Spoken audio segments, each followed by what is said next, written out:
and remind me to end the broadcast. All right.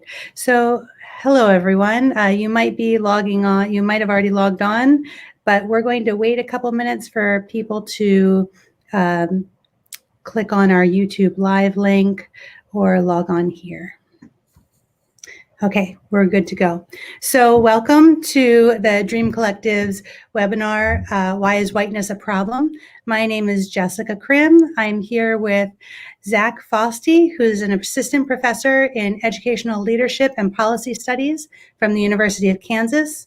And his research critically explores whiteness in higher education, and his work examines how whiteness functions to underwrite racially hostile and unwelcoming campus climates for students of color.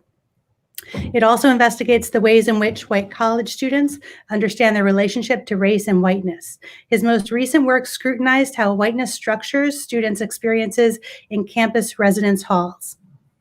So welcome, Dr. Fosty.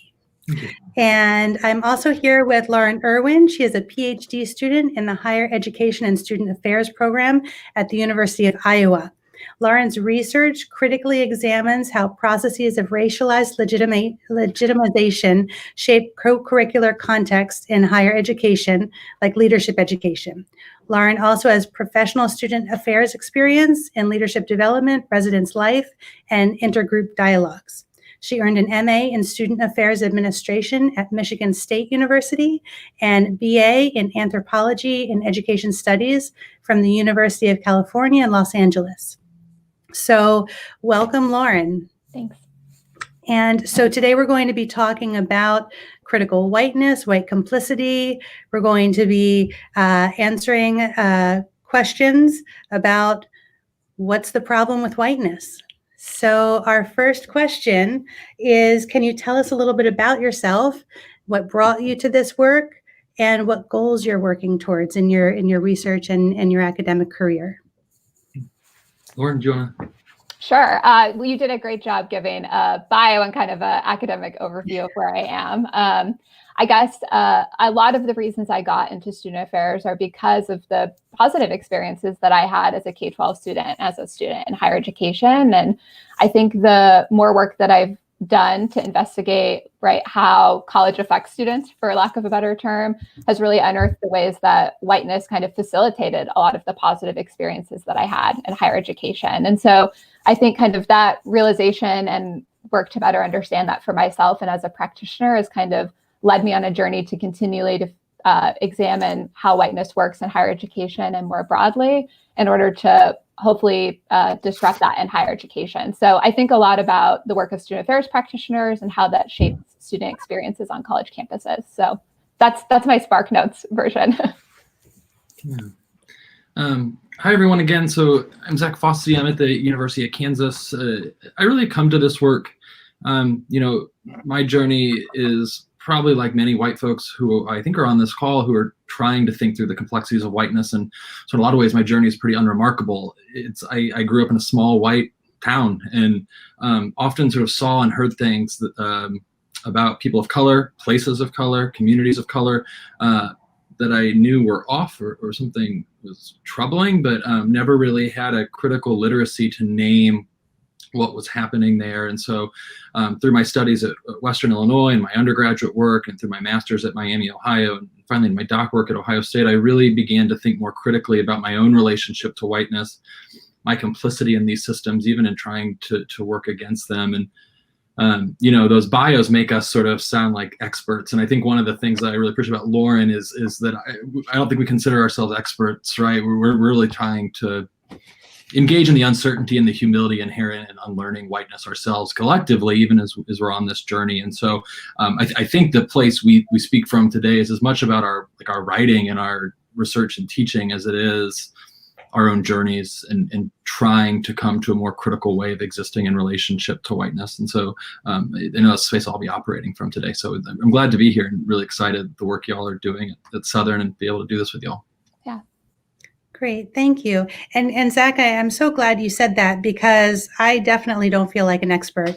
I know the two of you have done studies in critical whiteness, but I have come to my my experience a little bit later. So I'll definitely be asking you maybe questions that are a little bit more on the novice side. And thanks for allowing me to be here and to interview you. I think have a discussion with you. I think it's going to be a great one. So this is our second webinar on whiteness, and I anticipate that our participants will be people of color who have lived experiences with whiteness, and they know all too well how whiteness in our society, in our government, and our educational institutions work against them. But we'll also have white participants attending who come from different understandings of what whiteness is. So they may associate whiteness with being American. They may not have even thought about what whiteness is. They might understand that race is a socially constructed concept, or they may understand, in the words of Ta-Nehisi Coates, that race is the child of racism, not the father. So I ask you both, what would you say your working definition or a definition of whiteness is for you? Mm-hmm. Mm-hmm. Yeah, this is a really, I think, useful way to start off the conversation, because we can't really attack the problem if we can't name it. And we can think about whiteness in a lot of ways, right? And we can think about it as an identity. We could think about it, we hear a lot about the politics of sort of racial resentment and identity. We think about in higher education student affairs work trying to move white students towards more racially just, anti-racist racial identities.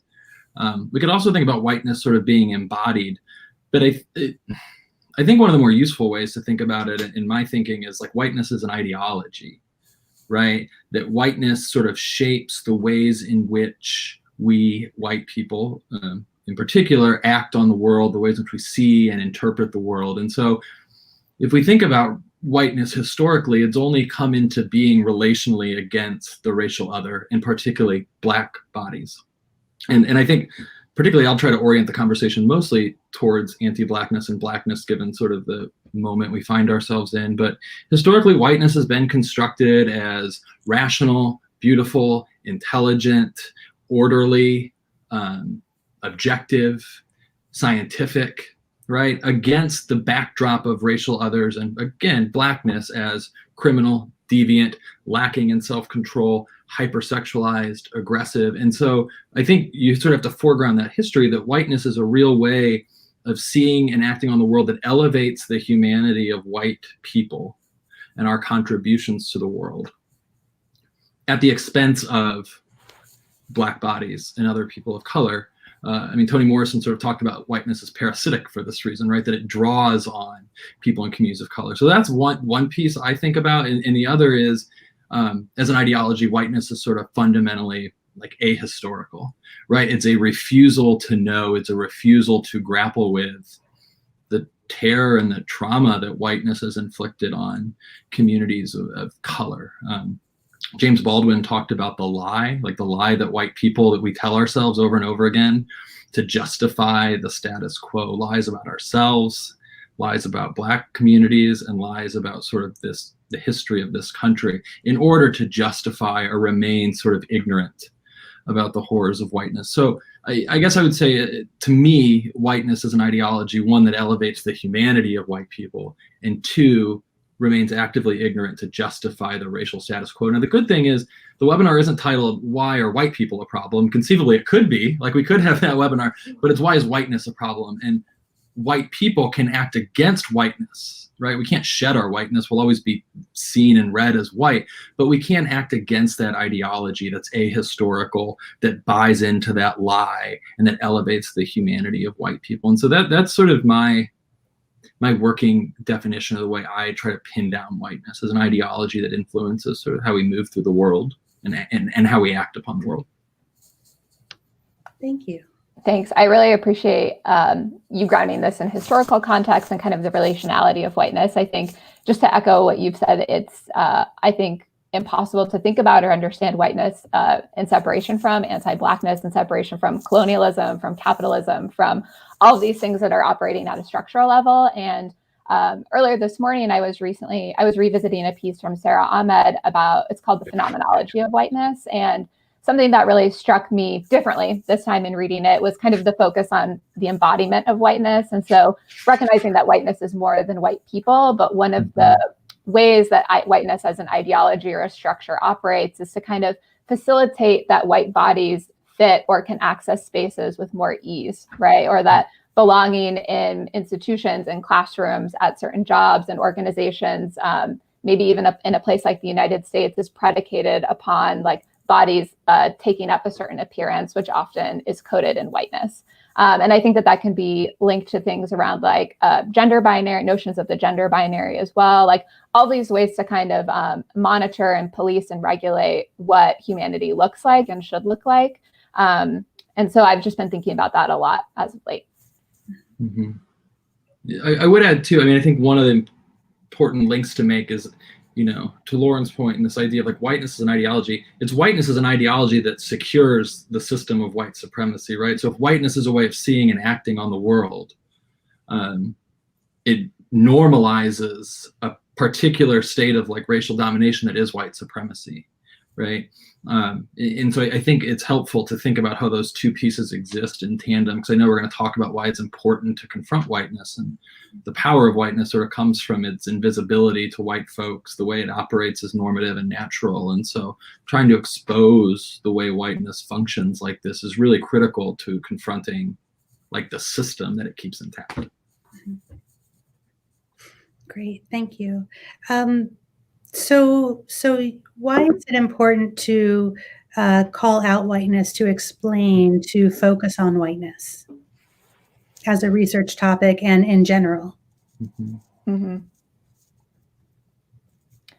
I can say for like personal context, part of why I came to whiteness work was after some experiences in undergrad and being exposed to things like critical race theory, I suddenly realized, oh, wow, I've been living an entire life with a very limited and incomplete understanding of the world. And so for me personally, it felt like the only way that I could really try to make sense of that and maybe fix that or do something about that was to understand like my own place within that, which required grappling with whiteness. And so I think for me, talking about equity or talking about social justice, whiteness is inherently a mechanism that is preventing equity, that is preventing social justice, that continues to replicate itself by basically allowing inequities to persist and creating domination. And so I see it as at the root and related to most problems that we face in education and beyond.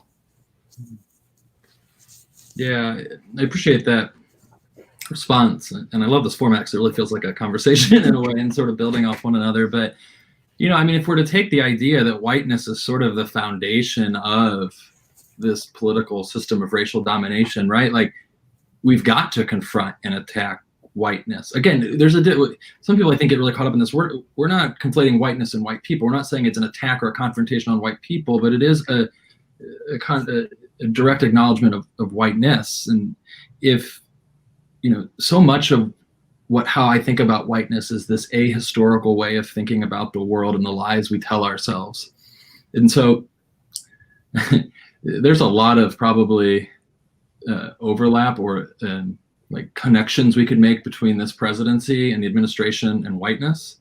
One of them for me is that if you subject yourself to watching the briefings at the White House, which I probably do more than I should, is that you constantly are told that what you're seeing happening isn't actually happening.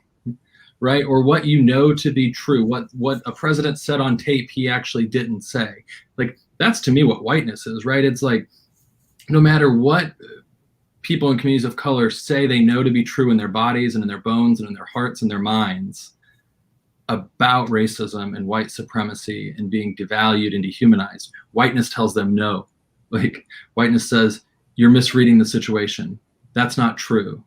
That's not our history, right? You know, I pulled a quote from something Trump said the other day, that we grew up with a certain history and now they're trying to change our history. And this all feeds sort of back into that notion of like the lie that Baldwin talks about, right? That we feed ourselves this lie. And so for me to focus on whiteness isn't, I mean, the danger is that we recenter it, right? That's Laura and I talk about this all the time. Like, the danger is that we romanticize white people's journeys towards absolution and enlightenment. And that's dangerous in itself, right? Like, we don't want to recenter whiteness. What we want to do is sort of critically sort of destabilize it. And so that's sort of where I'm at in my thinking at this moment about why focus on whiteness, it's really sensitive in a way, right? To not recenter it or to occupy the work that people of color are doing against racism, but to see it as complementing or taking up that work alongside of. And as I continue to try to connect to especially Black scholars who wrote about whiteness long before critical whiteness was ever a thing, I keep coming back to James Baldwin's work, and he writes a lot about bearing witness and being witness to the atrocities of whiteness and white supremacy. And in some ways, I think that's the important role for white people who want to take up critical whiteness work, right? Is to bear witness to the historical record and to contemporary events in ways that folks in our circles can't look away. They can't ignore. They can't continue to lie. And so to me, that's a really important piece of holding on to this focus of critically interrogating whiteness. Yeah, I was thinking about when we're talking about the lies we tell ourselves and the atrocities that have occurred. In my own journey, I reflect upon different lies I was told as growing up, like you can be anything. You can be anything in the world, right? So then you look to the highest administration in the U.S. and it's all men. And so I think when Obama was elected for his first term, it made such an impact with me, not because I'm a Black man, but that it actually showed that people can be anything, right? And so at least that's what it represented in the moment, right? And we see that there's atrocities happening now. So obviously, that's not the case across the board. It's not the case with all situations. But as I'm learning about the history of Black people, which has been eliminated from all of the texts that I grew up with, I'm seeing that there's so much there that I was never aware of. And I don't know how you can continue to just get one view and just call it good. That's just the view I'm going to use, and I'm going to use that perspective to shed light on everything in the world. I just really appreciate you talking about those couple of things. I mean, it's a painful experience, I think, for white folks to have to confront that too, right? To look back on people who we trust, who care deeply about us, our teachers, family members, authority figures, who taught us a history of this country that's just fundamentally a lie or evasive, illiterate of power, and I think some of that speaks to the important work that white educators can do with white students to rework that and to try to cultivate a more critical literacy, because it is a painful realization to think about the history you've been fed and how uncritically you absorbed it. It's hard. Like a continual, just an overwhelming feeling of embarrassment, being ashamed, because I've been capitalizing on all of these things. So could you tell our listeners and myself, what is your relationship to whiteness? So were you critical whiteness scholars out of the womb, or how did that go? I love this question because I actually find it such a challenging question to answer. I feel like when we were talking about questions and prepping, this is the one I thought about the most. And the first thing that came to mind for me actually is when I used to teach intergroup dialogue, there's a very common activity that we do at maybe the midway point, I can't remember, that's called the fishbowl. And so folks break up basically into racial affinity groups, depending on the composition of your class, and talk about basically some things about your racial identity, and then come back and share. And so generally what happened when I would facilitate it is folks of color would sit in the circle and often talk about a lot of the things that they loved most about their cultural identities, about being Black, about being a woman of color, all these sorts of things. And it was often a very joyful thing for white folks to witness and see kind of the sense of pride. And then white folks would go and sit in the middle and be really awkward and be really silent and not really know how to talk about whiteness without sitting in a lot of guilt. And so I think when I read this question or thought about this question, that's one of the first things that I thought about. So my answer is no, definitely not out of the womb. I think, as I alluded to earlier, my racial awareness or critical racial awareness really didn't start until college, and even then was not really sparked in an increasingly critical way until I was a practitioner. And that was largely because of some colleagues that I worked with who we realized that we said we really wanted to facilitate work that was socially just, and realized that that felt like a lot of fluff, and we had not spent time thinking about, okay, if we want to facilitate social justice, what are the things that need to be addressed to make something more socially just? And it basically continued to come back to whiteness as a structure and white people. So I think my answer to your question is my relationship to whiteness feels complicated. It feels ongoing, in the sense that every day I try really hard to make an active commitment for it to be something that I am conscious of, that I am aware of, that I am consistently engaging in reflection around, because I think that for the most part, existing as a white person and being raised in really white spaces, the goal is to make whiteness kind of fall to the back or be less visible or less apparent, because that helps kind of facilitate the ignorance or facilitate some of the lies that Zach talks about. So I don't know if any of that makes sense, but that's what was coming to mind for me today. Yeah, the question is striking, and I like it too, because this work the fear I always have with this work is, for especially white folks doing it, can come completely academic and completely intellectual. And just as you mentioned at the outset, for people of color and Black folk in this country, this is not academic. This is lived every day. And so my relationship to whiteness is one of, I don't know, ongoing questioning of how I'm sort of tethered to the history of whiteness and to the contemporary state we find ourselves in.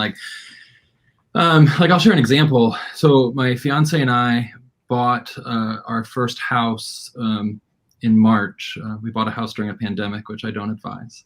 And we bought a house in a pretty racially integrated neighborhood. We live at the end of a street that was the first Black-owned street in Lawrence, Kansas. And one day I was doing an advising meeting with a doc student from home, and someone knocked on the door, and it was a young Black woman. And she said, "I used to live here. This used to be my house." And she said, "I used to drive by this house all the time just to make sure it was staying in good shape, because this house means so much to me." And she said, "I don't know why today, but I saw a Black Lives Matter sign out in your yard, and you had a quote." We have like a mini library with a chalkboard, so we put quotes out. And we had a quote from James Baldwin up, and she said, "I just felt like knocking today." And so I asked her if she wanted to come in, and she was sort of overwhelmed with emotion looking at the house she grew up in, with her grandparents, her mom, and her aunt. And we got to talking, and she said, if I recall the story, was that when her grandfather died, they could no longer afford the house, so they sold it and moved to another part of town.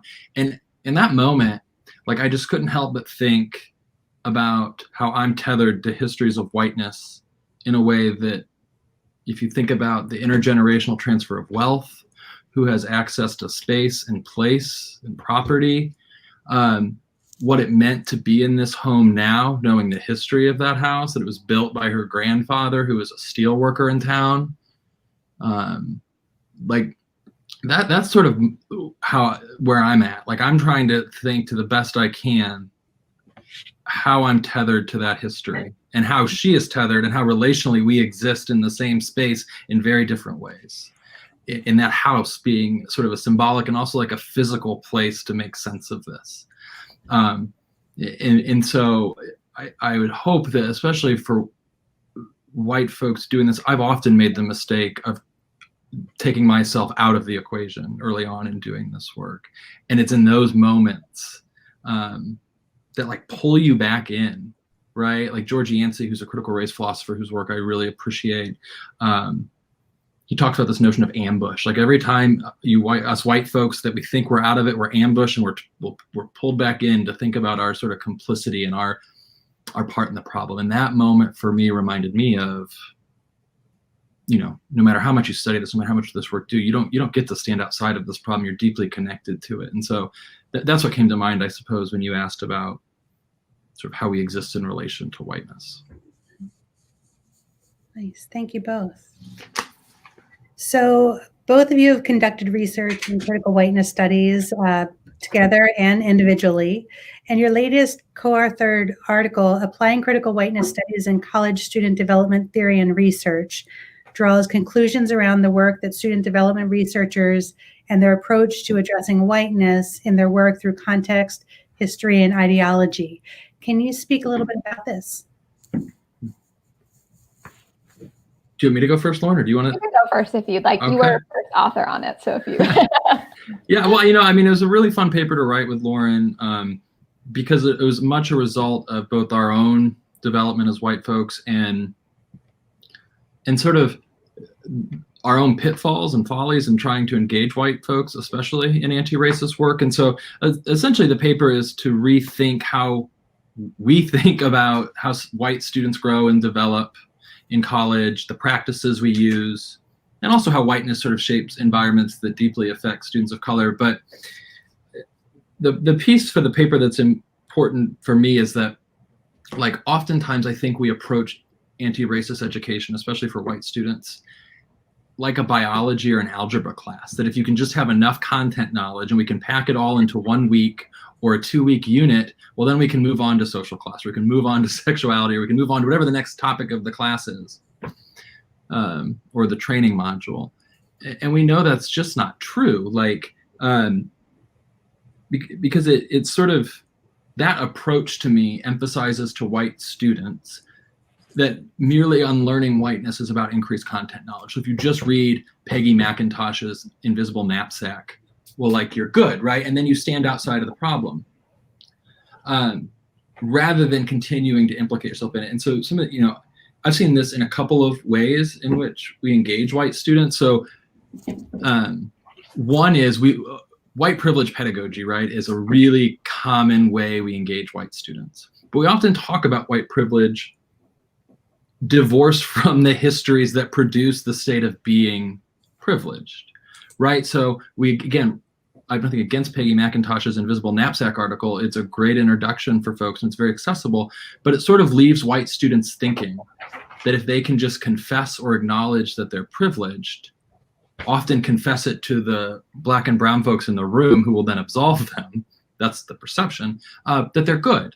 But unfortunately, there's no sort of historical context as a backdrop to how we come to the state of being privileged.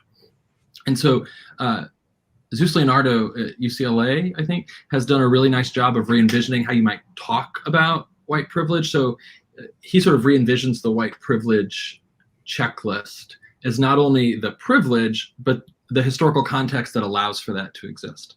So like an example of white privilege that we often use with undergrads is that white folks can walk around a store without being followed.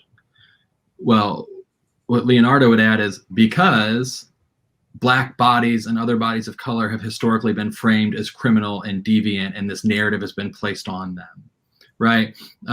Or we talk about sort of, you include a history of, say, redlining to why white people can move freely and buy homes where they wish. So again, this centering history. The other place I see it a lot is in, like, when we use microaggressions as a teaching tool. So we often try to engage students to interrupt microaggressions, which is super important. And I see this a lot with white students. I actually have a paper under review about this now, is how white folks talk about microaggressions also divorces them from history. So microaggressions are just sort of communication errors, or, oh, I didn't know that was offensive, I'll do better next time. And so the focus is just sort of on altering the way I talk or what I say around what people, rather than that microaggression against that Black man on campus is deeply rooted in deep racist framing of Black men in name of whiteness. So I guess it's a long-winded way of saying that paper for me that Lauren and I worked on was a way of re-envisioning how to think about engagement with white students and their development, and trying to foreground things like history and context. So it's not just, yes, I have privilege, move on. Yes, this was a microaggression, move on. But what's at the core of that microaggression? and where do they come from, that they're not isolated anomalies. Or white privilege, it's not just a state of being privileged, but there's a long history of policies and practices before you that have produced that state. So those are some of the things that I hope folks would take away from it. Lauren, I don't know. I'll be quiet now and let you talk. I was going to say, for me, I think I felt deeply indebted in writing that piece to folks who kind of were on the forefront of what folks in student development are calling the third wave, which is taking considerations of identity development within these existing structures of power. And so folks like D.L. Stewart, Susan Jones, lots of other folks thinking about, that student development doesn't occur in absence of racism, in absence of capitalism, in absence of patriarchy, of homophobia, of all these sorts of things. And I think particularly for me at the time, as a relatively new doctoral student, I was mostly familiar in terms of thinking about whiteness with two bodies of work that felt related, but not necessarily always in conversation, as like white identity development models, which I found both really, really useful and just focused often on the individual. And then critical theories of race and critical theories of whiteness, like some of Nolan Cabrera's work, talking at this larger level. And so I remember having an interview with a white student, basically around like their experiences in service learning. And the student giving me, this white woman, a very eloquent definition of white privilege and could perform this academic defense or knowledge of whiteness. And then in the immediate next question had like a 5-minute rant about all the ways in which she experienced reverse racism as like the only white woman performing community service along mostly folks of color. And so I felt like I had tools that weren't quite in conversation with one another, or I hadn't at least engaged in the meaning making around that. And so that's kind of what brought me to that. And I think a lot of folks who do, especially critical race theory and do critical studies of race, continue to put those things in conversation, especially when we think about students on college campuses. And so I think we hope to contribute to that. Yeah, I really appreciate Lauren's point about her experience teaching, because similarly when we were writing the paper, I recalled an incident. So I taught service learning courses at Ohio State where students were in the class and then did 30 hours of community service at a site in the community in Columbus. And I had 2 white women who throughout the semester were adamant in advocating for racial justice and would almost get frustrated at other people in the class or talk about people in their lives who just refused to confront white privilege. How could they not see it, right? Like, this was my own journey. Like, I remember learning about it and then like berating my parents at like a Buffalo Wild Wings. Like, how do you not see this, right? Like, that was my own, like, just, you get the content knowledge and you throw it at people. But one day they come to class and they seem really angry and I say, what's up? And they say, well, we were at our after school homework help center and the young black man we were tutoring said that we could no longer tutor him because his dad doesn't trust white people. And they felt this was so egregious and it was personally offensive. And they are these good white people who were doing this work towards racial justice.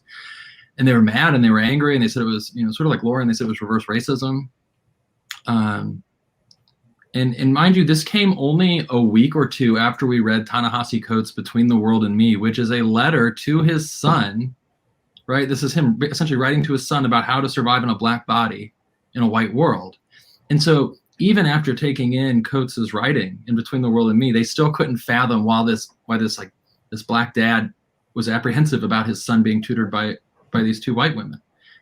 They couldn't stand to sort of have that gaze on them, to be located as a part of the problem. And so that example always stands out for me, right? Like, I using those identity development models, I thought these white women were pretty progressed in where they were at in their thinking. But when they were confronted as being a part of the problem, or when they were gazed upon as white women, racialized, they became really defensive, really angry, and couldn't hear that dad's perspective, which is again like what whiteness is. It tells you that what you feel and what you know in your mind and your body isn't true. So I think I appreciate Lauren's story because it reminds me again of the ways I framed my teaching for so long, just around these identity development models without any sort of larger critical framing. Yeah. Your story too reminds me of a number of folks who are doing work around like emotions around whiteness, and especially the ways white women weaponize emotions, specifically of like innocence or of not knowing, to kind of recenter themselves in conversation. So there's a really great piece called by Akapati of like something about white women's tears. I was lucky enough to watch a live stream interview with Janet Helms, who authors one of the most prominent white identity development models. And someone asked her about white emotions. And Zach, I think I texted you about this because her quote was so lovely. She said, I'm not a parent, but I've learned that babies apparently can learn to self-soothe. So that's like basically to like white women getting really emotional when like confronted with their racism or their complicity. And so even just thinking about the ways in which like knowledge alone is still not enough to disrupt like the ways that the physicality of whiteness shows up and is weaponized at times. And that's where I struggle a lot in my teaching. Like, I think we do have to make space for white people to feel the pain, right? Like, and again, I keep going back to Baldwin's work because that's where my reading has been lately. But I mean, he does make the case that like none of this will change, like just by changing policies and structures and systems, that won't change, right? The racial injustice, white supremacy, white superiority, like that there has to be some change in white people. And so I always, towards the end of his career, I think he sort of gave up because he became hopeless. Like he said, what will ever change white people's minds at this point? But I do wonder in our teaching, like, where's the balance between like white tears and like white people being moved to be angry and to be outraged at the lies we've been fed and our complicity in these system and the pain that's on the face of Jacob Blake's dad, right? Or of countless families, Tamir Rice's parents. So that's another piece that I'm still sort of working through personally. I think for me, it comes down to maybe more about like who you're asking to hold those feelings. So I think a more common conversation I've been having of late, especially this summer, is like, you should be really angry. You should be really upset. Direct that at me. Like, don't direct that at your colleagues of color, your friends of color. That I think it is really important for white folks to feel and grapple with that and recognize that. And I think it's about where that energy is directed. I appreciate that. Yeah, what you were talking about reminds me of this quote by Christopher LeBron, Movement for Black Lives. And it's, white women are ethically caught between white men's patriarchy and the system of white power on which they in fact have come to depend for the quality of their lives. And it reminds me of what Zach, you had shared about the two women with the student who said he couldn't be tutored by them. And I wonder, Lauren, would you speak to that a little bit, that quote, and how you see that play out? Yeah, I really appreciate you sharing that quote. One piece that feels related to that I read this summer was, it's on my bookshelf. I should look at it. I want to say Stephanie Jones or Stephanie Johnson is the author. The book is called They Were Her Property, and it's a historical analysis of white women as slave owners in the U.S. South. And this recognition that oftentimes like enslaved peoples were given to white women, particularly as like a way to preserve their comfort or their economic stability. And also recognizing that white women have enough agency and had enough knowledge then to both like feign innocence at times, right, as not owning people, as not engaging in this atrocious system, and to also like increase their family's wealth through that process. And so I think we can see that in current day manifestations, even around like efforts to desegregate schools in the mid 20th century and resistance from white parents and white moms. The podcast Nice White Parents, I think, really illuminates how white moms do that on PTAs today. And so I think that it's a mix of recognizing that, like, yes, white women contend with patriarchal systems, and whiteness still mediates and insulates that. And there are ways that we, myself included, perform white femininity in ways that reinforces white supremacy. And that largely benefits us and the other white folks that we are attached to. And so I think it's as insidious and complicated and messy. Yeah.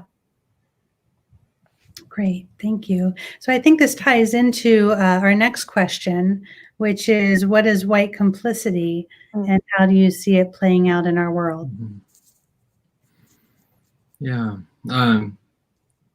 So if we're talking about sort of our own journeys in this work, white complicity is an idea that I've come to really embrace as a starting point. So I specifically draw on the Barbara Applebaum is a critical whiteness philosopher of education at Syracuse. She has a book on white complicity as a sort of a pedagogical tool, but essentially white complicity says that by virtue of benefiting from structural racial privilege, you contribute to the maintenance of white supremacy regardless of your intention, right? So intentions are relatively inconsequential in the equation. And again, like, I get it, I understand it. White folks, we have this desire to be seen as innocent and morally good.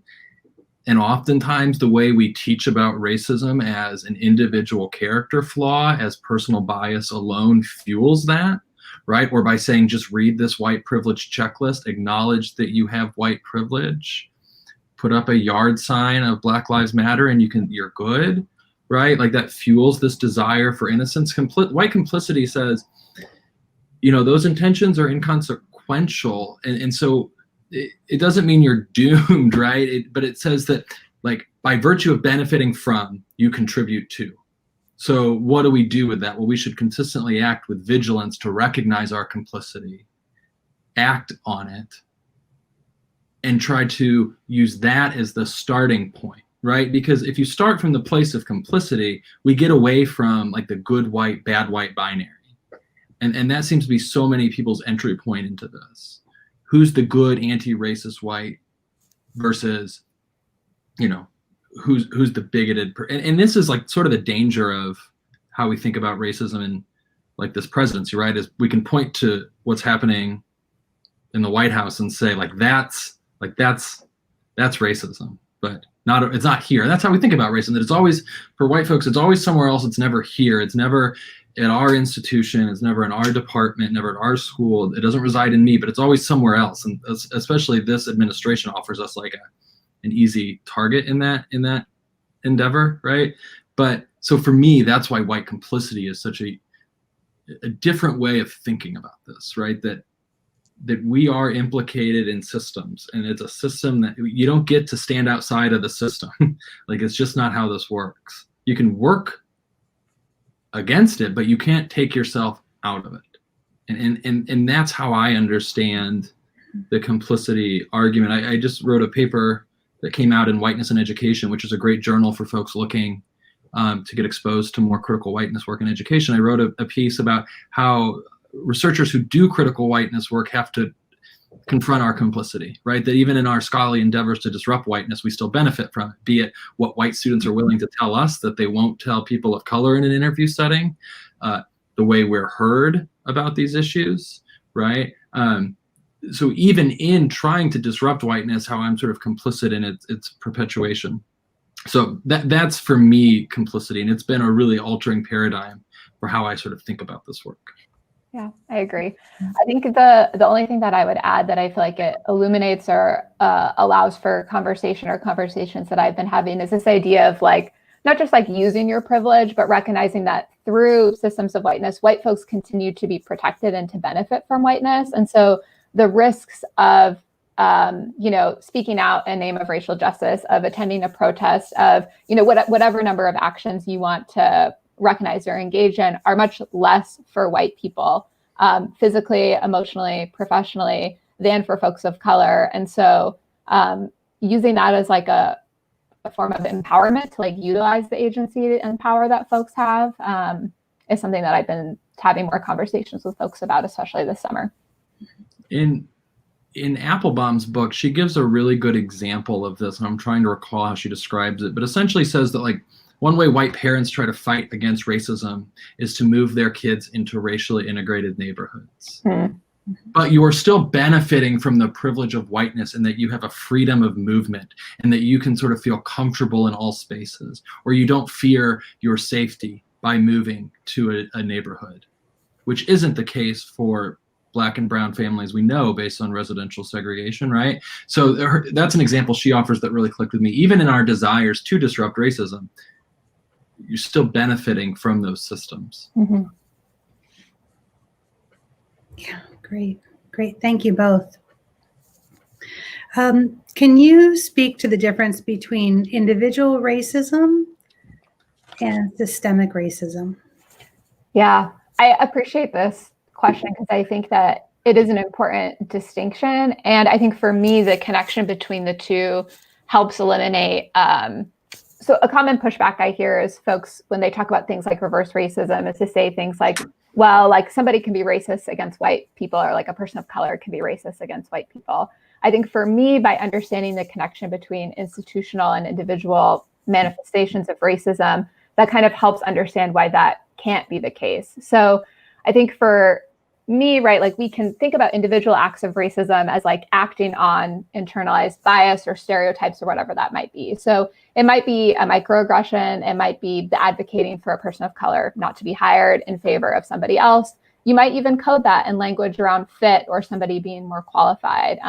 It includes things like overt acts of violence. I think often people point towards like, oh, well, they're not in the KKK or they're not whatever, so that's not racist. And we know that manifestations of racism interpersonally occur in a lot of different ways. And so I think the connection between those things and systemic racism or institutionalized racism is that without racism in this form of domination existing at this larger structural level, the context and malice and violence associated with those individual acts is different because it's not systemic. It would not be widespread. It would not be historical and contemporary. And so I think that when we think about systemic racism, that also allows us to understand how like white folks can choose to move into different neighborhoods because historically white folks have been given mortgages. We know about the intergenerational transfer of wealth. Right, redlining literally made it impossible for families of color and Black folks to own homes in certain neighborhoods. That shapes what schools are funded, and that white folks still generally go to better funded schools, even public schools, than students of color, which we know shapes like access to higher education. We see this in things around rates of death and infection with COVID, right? It is not distributed equally across like racial groups. It is disproportionately low income and people of color. And so I think that all of those things that I named can continue to exist because the system is set up to reinforce those, even without a overtly malicious white person like clicking a button or making a decision.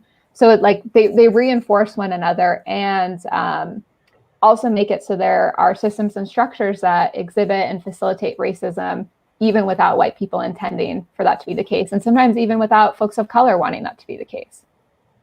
So, yeah, the scary thing about sort of especially the structural component is that it doesn't necessarily require any nefarious or evil intentions, right? I mean, these are systems that continue to chug along even in the absence of overt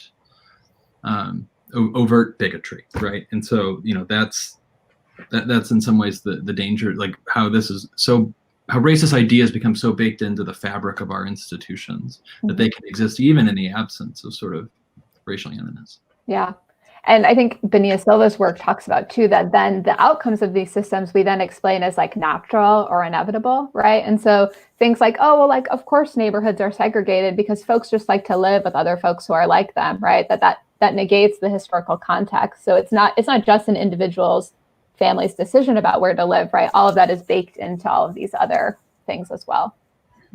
It's interesting too, like the dynamic of trying to teach this, right? Because I've fallen into both traps, like either you overemphasize the structural at the expense of the individual or vice versa. Yeah. And Lauren and I talked about you can't understand one without the other, right? I think sometimes if we only focus on the individual, we risk, especially for students, white folks new to this, at locating racism as only about individual bias and bad people. Mm-hmm.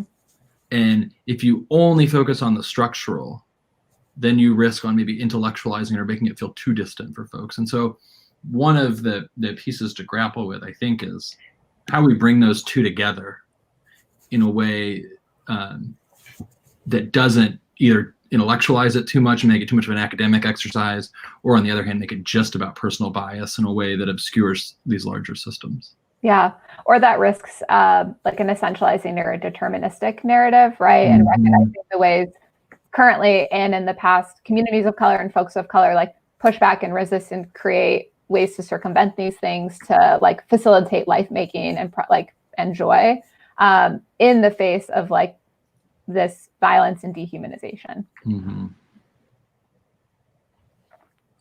Great, thank you both.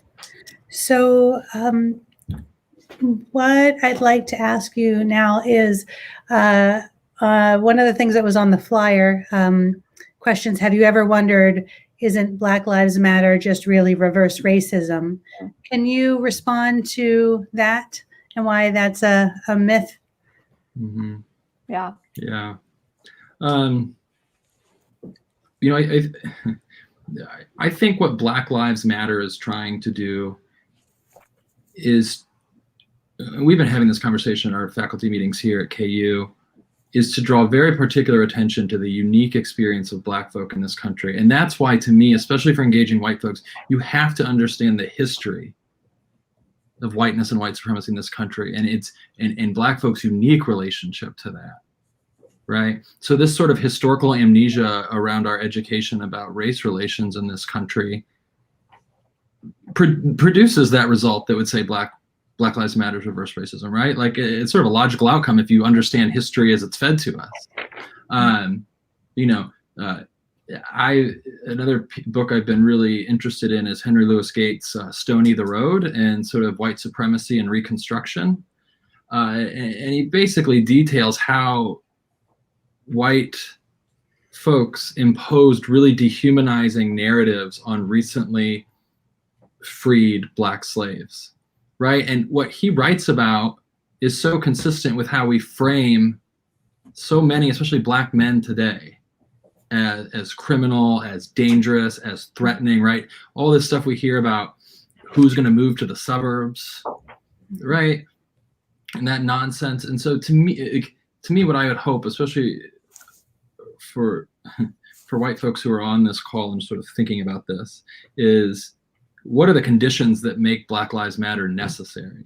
And one of the ways I think we can illustrate this is, like, if I think about, so I think it was after the killing of Eric Garner, but I remember getting on Facebook and scrolling through my Facebook feed, and it was literally like living in two separate worlds, because most white people in my feed were posting pictures of their kids, new recipes they'd learned, right? Pictures from their travel, and Black folk on my feed were literally crying out with pain and anger and anguish, "Stop killing us. I'm scared to send my kid outside," right? Like, and it's a small thing, right? I mean, it's social media, it's Facebook, but it was so indicative of two different worlds that we live in. And this so deeply, I think, ties back into those notions of ignorance, the lie we tell ourselves, and why we have to work against that lie. And so that's what I would offer to folks who say that Black Lives Matter is reverse racism. Like, I would ask ourselves, like, the biggest question I've been trying to grapple with in light of especially George Floyd and Jacob Blake is, like, how do us white folks become so indifferent to Black pain and suffering? And how do we become so numb to it? And what are the contexts and conditions that could produce a state in which we're so indifferent to 7 shots to the back or to a knee on the neck? And so that's sort of my plea to white folks who make these arguments, is to back up and think about the history and the conditions that have led to this moment that's quite predictable. Mm-hmm. Great, thank you both. So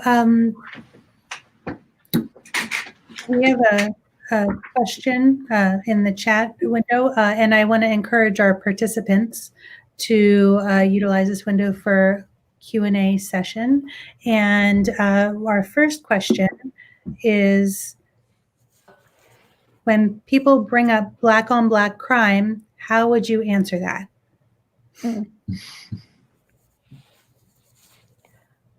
I think I was talking to a friend about this recently because there was a Tucker Carlson video going around that she had seen some people share, basically asserting this point. And I feel like I had a much more eloquent response then, except for to say that a lot of it is like distortion of statistics. And I think this perverse demonization of like just the violence of cities and this country that we live in.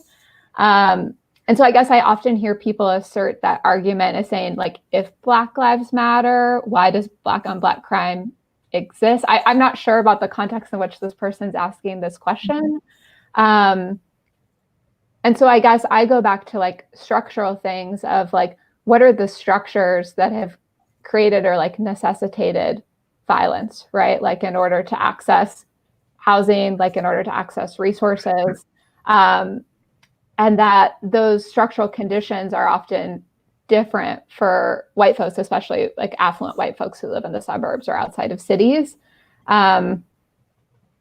Yeah, I don't know. Zach, I'll let you jump in if you want while I collect my thoughts. Yeah, this seems to be a question that is sort of posed as a way of sort of diverting. Yeah. Often, I think, not that that's the intention of this, the framing of this question, but often I hear this brought up on sort of right-wing media. One piece to think of, like, there are plenty of Black Lives Matter activists who have been doing work in their communities that isn't highlighted on the news, right? Mm-hmm. But it's happening every day. And so there's this sense that folks aren't doing work in their communities around violence, right? But when we have sort of these ahistorical, decontextualized understandings of communities, we lay everything at the feet of folks in the community and no attention to history or context, and that just becomes troubling, right? Mm-hmm. But there are people doing this work in communities that's not on the news, and that often I think gets sort of overlooked in those questions. Mm-hmm. I think too, I often hear it asserted to support some like a really violent narrative that Black people are inherently more violent or like engage in crime more often, which is just inherently not true. And so I think that's the other really dangerous thing that I hear this often being weaponized for. Mm-hmm. Great. Thank you both. So our next comment is from Robin Hughes. How do you respond to folks who say that you are doing work that undermines white people? Mm-hmm.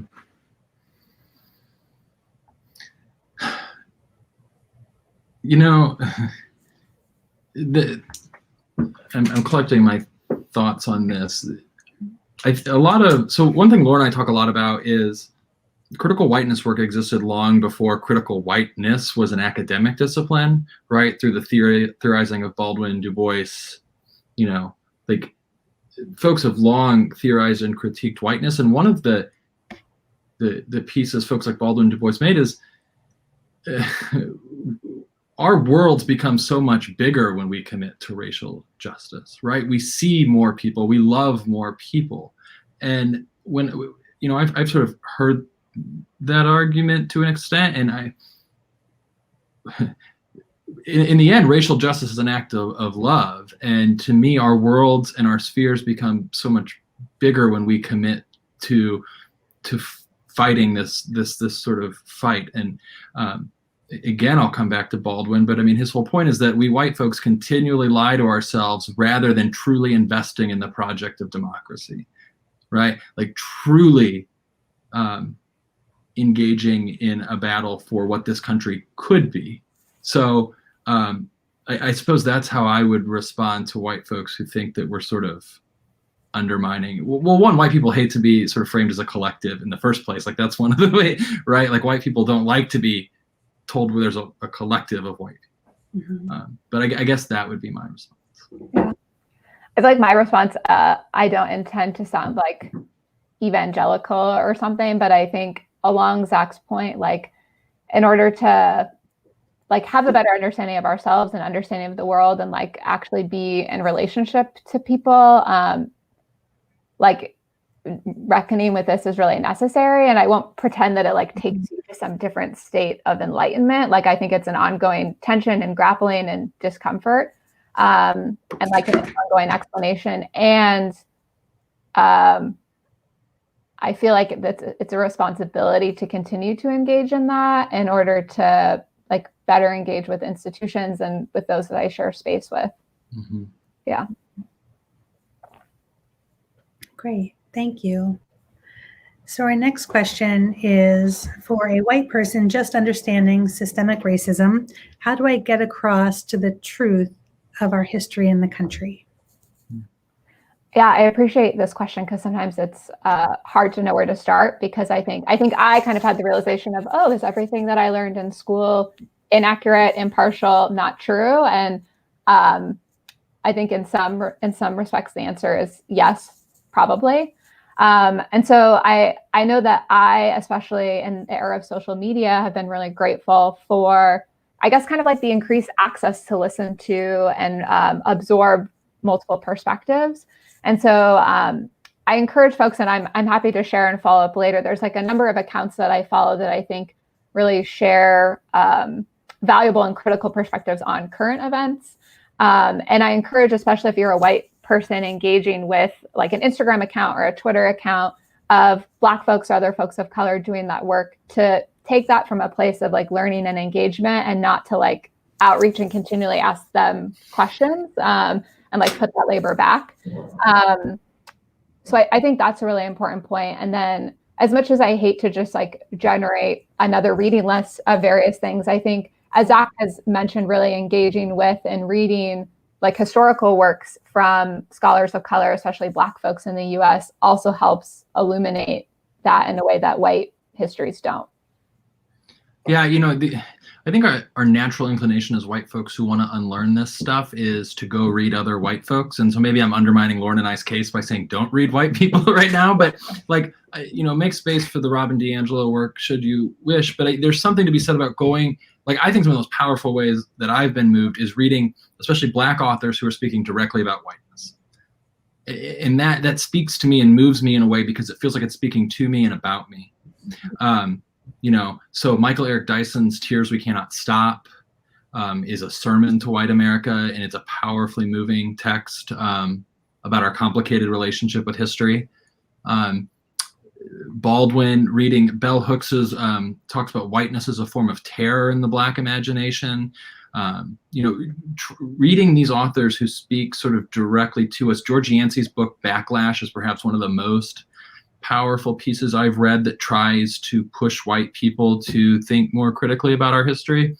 And the thing, like, all those books make me think about, especially as I was reading some of the comments from trolls about being I made the mistake of reading the comments halfway through, right?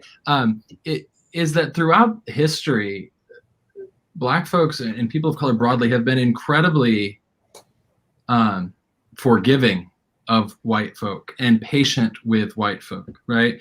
If you read George Yancey's book, he frames it as a gift of love to invite white people in to rethink our history and how we're tethered to histories of whiteness.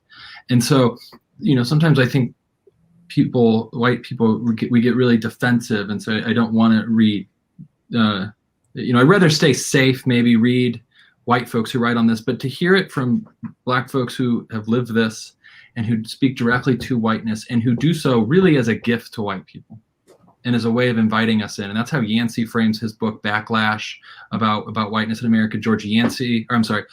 Michael Eric Dyson in his book Tears We Cannot Stop, it's sort of like pleading with white people to listen and to hear this. And again, it comes back to that idea of sort of bearing witness. And so to the extent we can engage with those voices, I think is really, really important. Another text I would add that has some really good historical context is Ibram Kendi's Stamped from the Beginning. And I know that he recently collaborated with another person to make a young adult or like an adolescent version of that book. So I think that's also really accessible to adult readers, because I know that Stamped is a really long book. So I would recommend both of those as well. Personal narratives too, I think, are really powerful. So I'm reminded of Austin Channing Brown's book. The name is going to escape me. Like I'm Still Here, Black Dignity in a World Made for Whiteness, or something of that. And it's her story. I mean, she basically talks about how her parents named her Austin as a white male sounding name to protect her, quote unquote, when she would go for job applications and folks. And so she talks about, she goes in for job interviews and she shows up and they're expecting a white man.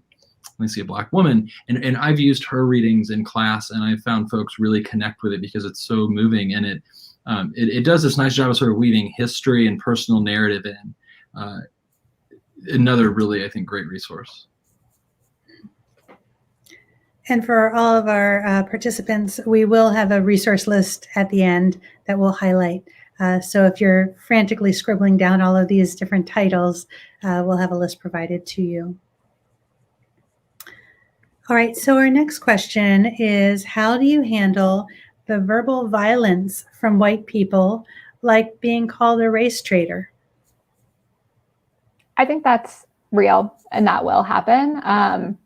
I think the best strategy that I can recommend is to have your people that are invested in anti-racism and challenging whiteness alongside of you, especially particularly if for this instance, like other white folks who maybe can share that experience, right? That you likely will lose or have challenges in relationships by like committing to this process and challenging people on this. I won't pretend that you won't.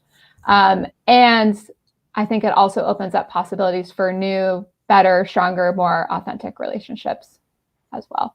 And I recognize that that is a risk, right, of potentially losing connections with beloved family members, friends. I recognize that it's a lot easier said than done. Yeah, I hadn't really thought about it in this regard. And, I want to be careful about conflating like the violence that white folks experience taking up this work versus, the violence that, Black bodies are experiencing across the country. So I think Lauren's point about having community and having folks who are willing to sit with you through these times, this can be exhausting work if you lean into it in a way that's not just academic, right? You can sort of keep yourself detached if you only think about this in an intellectual way. But I think as we've tried to talk about, then I don't think we're really fulfilling our work. So, yeah. Thank you. So our next question is, how do I, as a white person, support my Black colleagues without offending them or asking anything of them?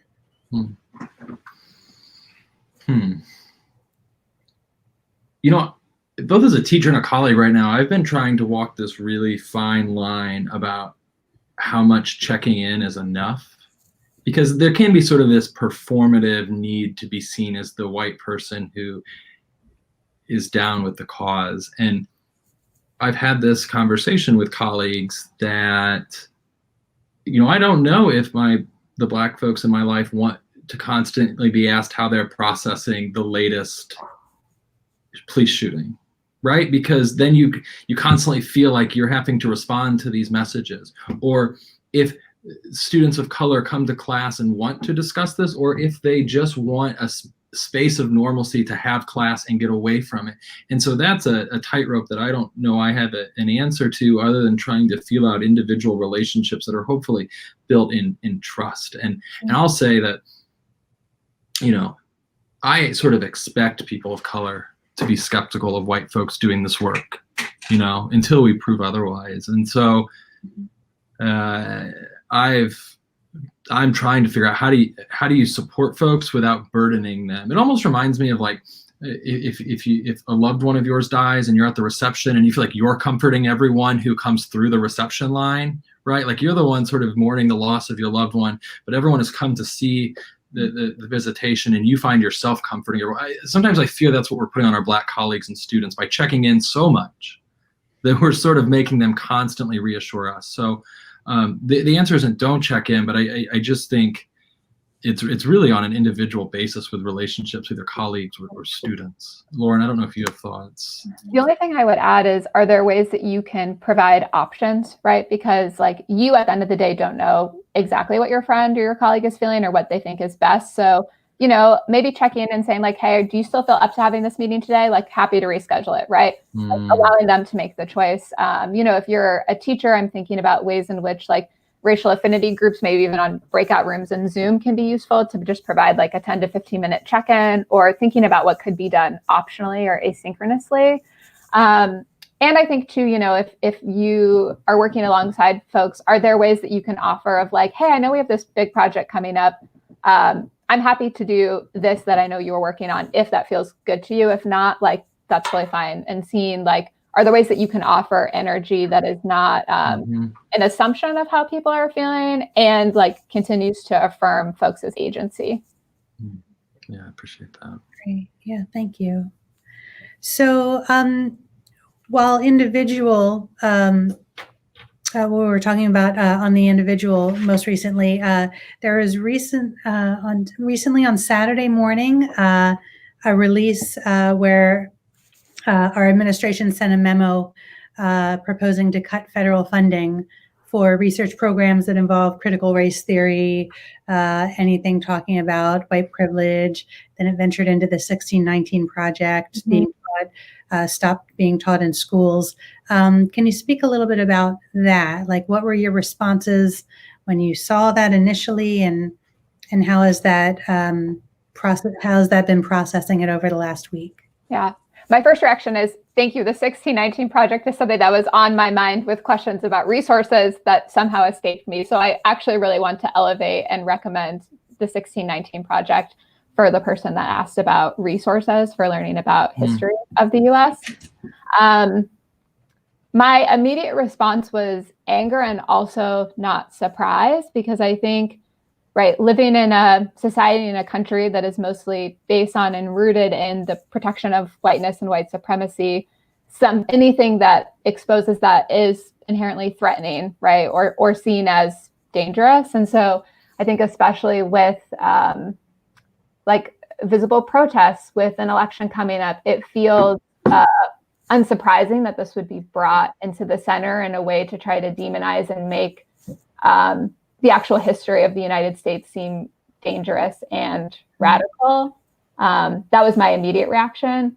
And that once again, that seeks to silence and devalue and politicize the work largely of scholars of color, whose work is political, but to spin it for political gain.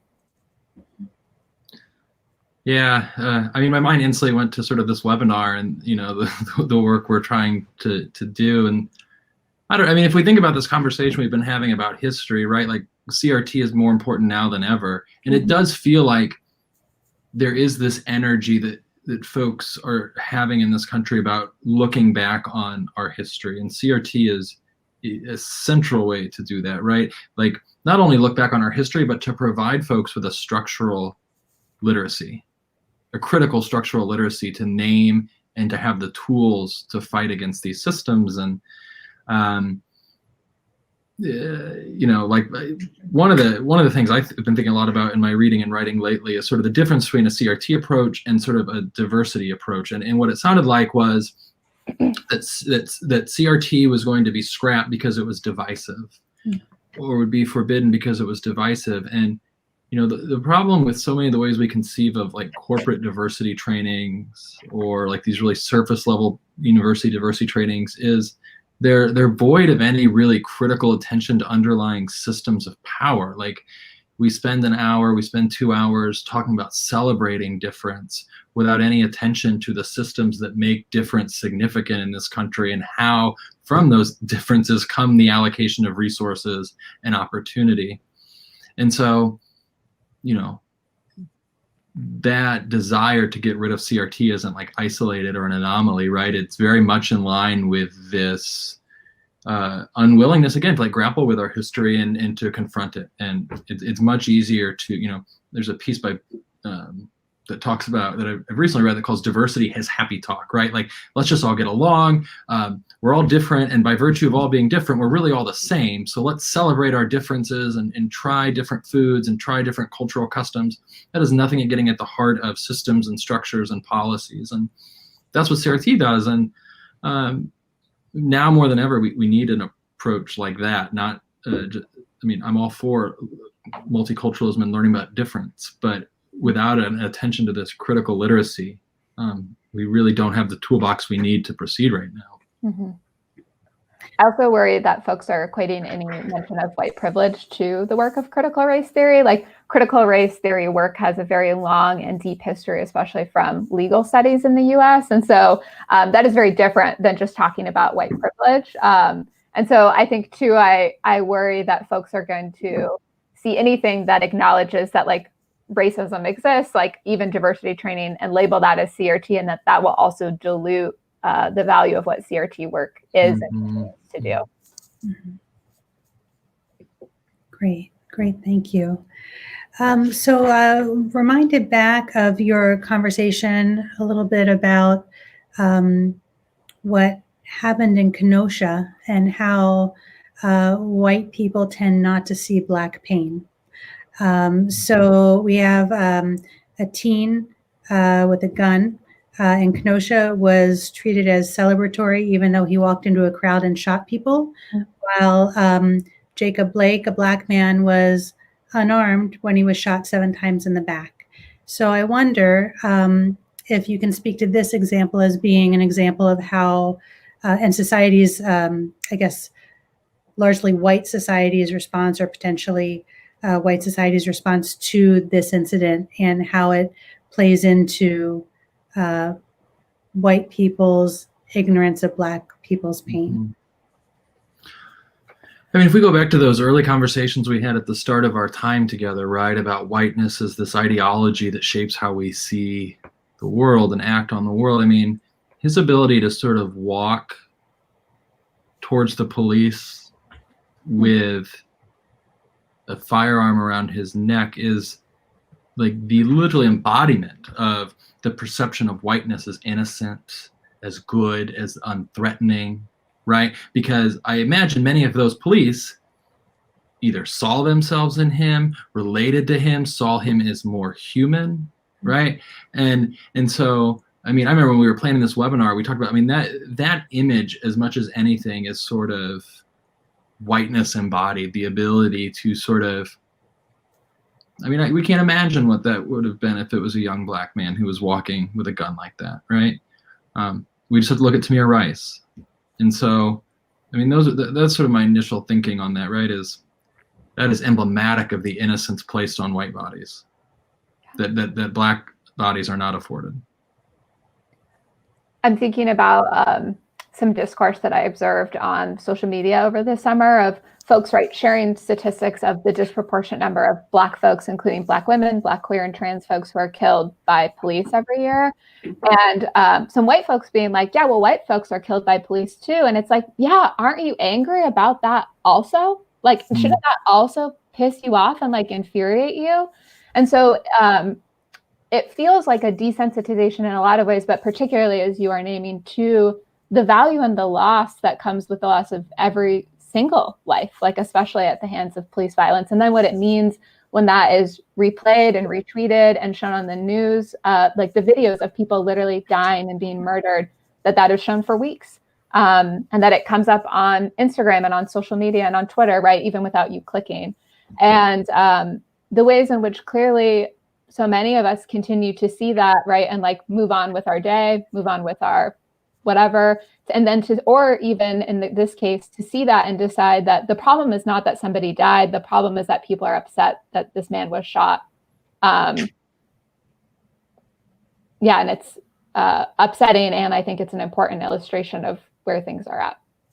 I mean, this also makes me think that, like, doesn't this also speak to just our sheer isolation? I mean, our white folks' isolation from Black people and Black communities, right? Like spatially, we are so isolated. Like if we think about the schools we attend, the neighborhoods we live in, right? Like we are so isolated from communities of color that we refuse to hear them or won't accept these truths as real, right? And it goes back to this notion of the lie and of ignorance, and we're just so spatially isolated that in where we worship and where we go to school, that it is almost difficult for white folks to conceive of such a reality. And I think we have to account for like how we move through the world and the spaces we exist in, and then the consequences of that on what we render sort of visible and impossible. Yeah, thank you. Thank you both. So our next question is, can you explain why white silence equals violence? My immediate reaction is that it goes back to some of our earlier conversation about complicity, right? And so, yes, that as white folks, we can't exist outside of the system, but staying silent and being aware about how the system is working allows it to continue with even less obstruction than it currently exists, right? So, right, like while police departments still exist. We are seeing some minimal reforms, largely as a result of people protesting and calling out for reform, right?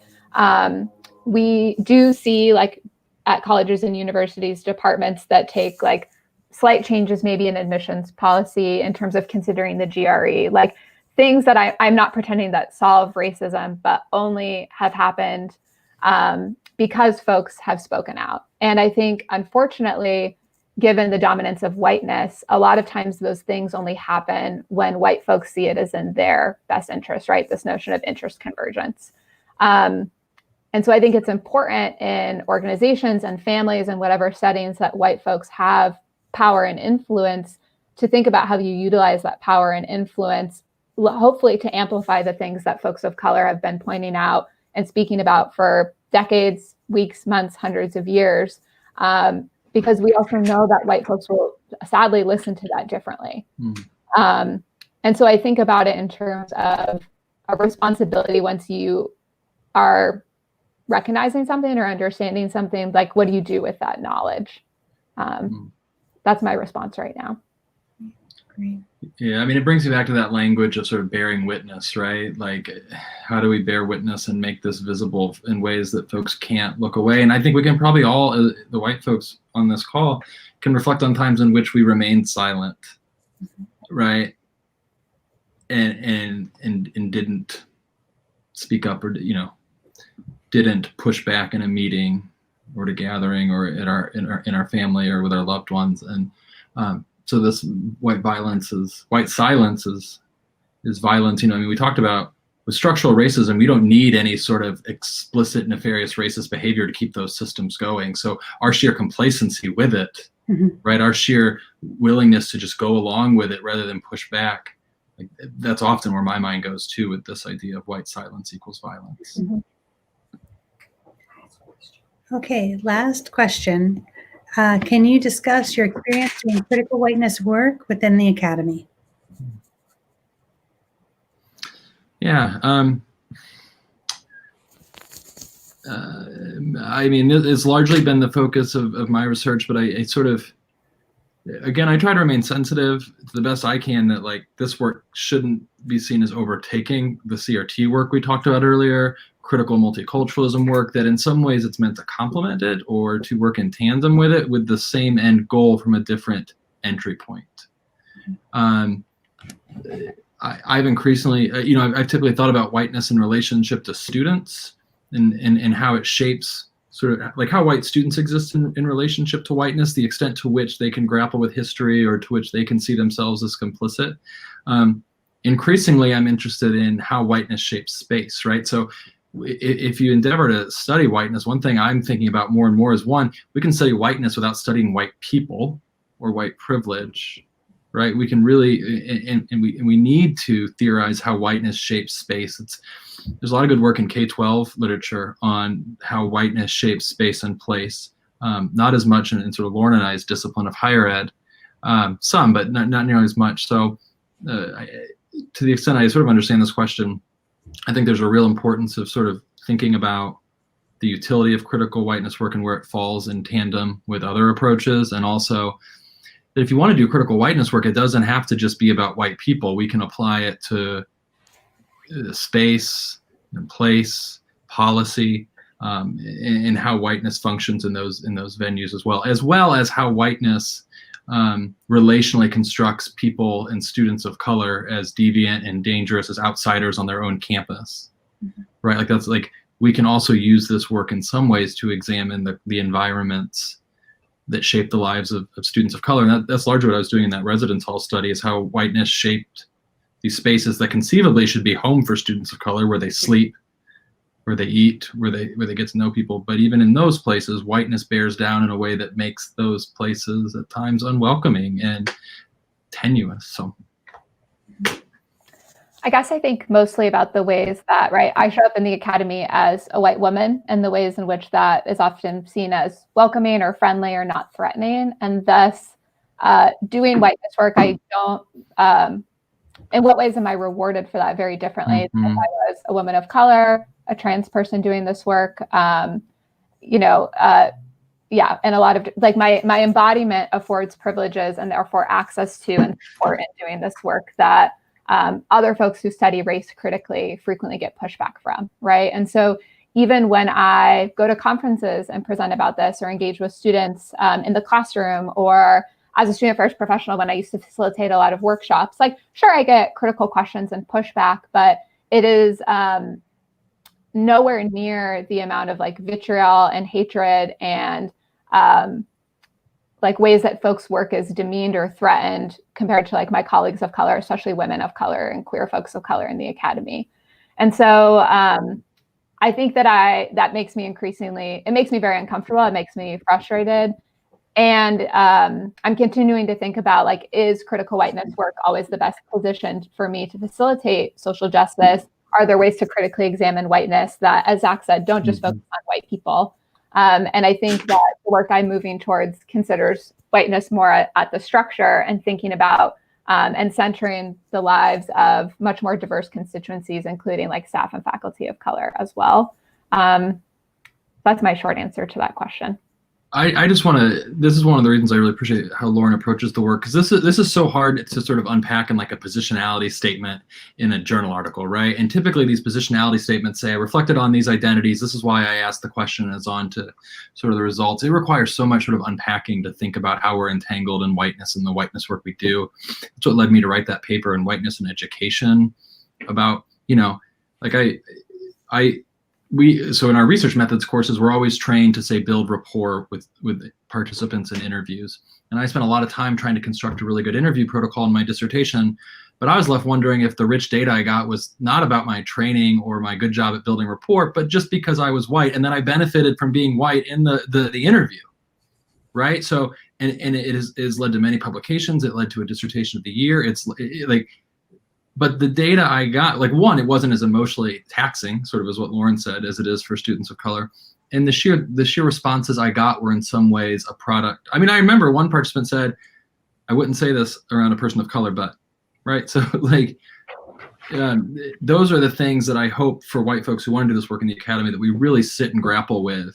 And it's not something easily accessible in just a methods course that's sort of race neutral or doesn't pay attention to like the particular dynamics of whiteness.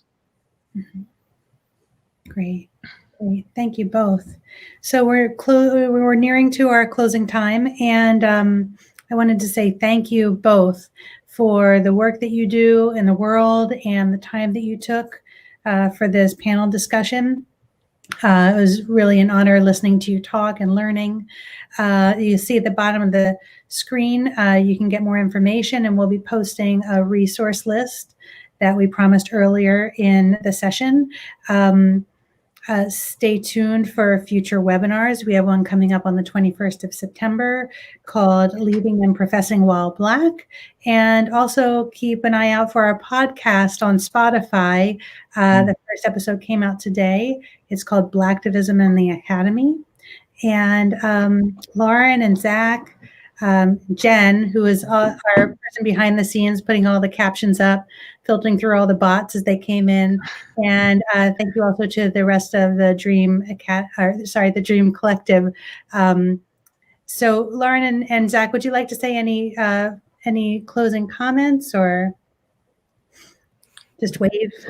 Yeah, no, I just thank you for sort of creating this space. And, you know, I know from talking to JT, one of your colleagues, I mean, this is often stuff that isn't rewarded by the academy. So I just really appreciated that you all have done this work and are taking up this work and making this space, because it feels like how we can leverage our platforms and our work to meet the moment we find ourselves in. So truly thankful for having this space with y'all. Thank you. I appreciate the work behind the scenes and on this live stream today to facilitate conversation. So thank you. Great. All right, I'm going to end the broadcast, and if you guys could stick around. Great. Yeah.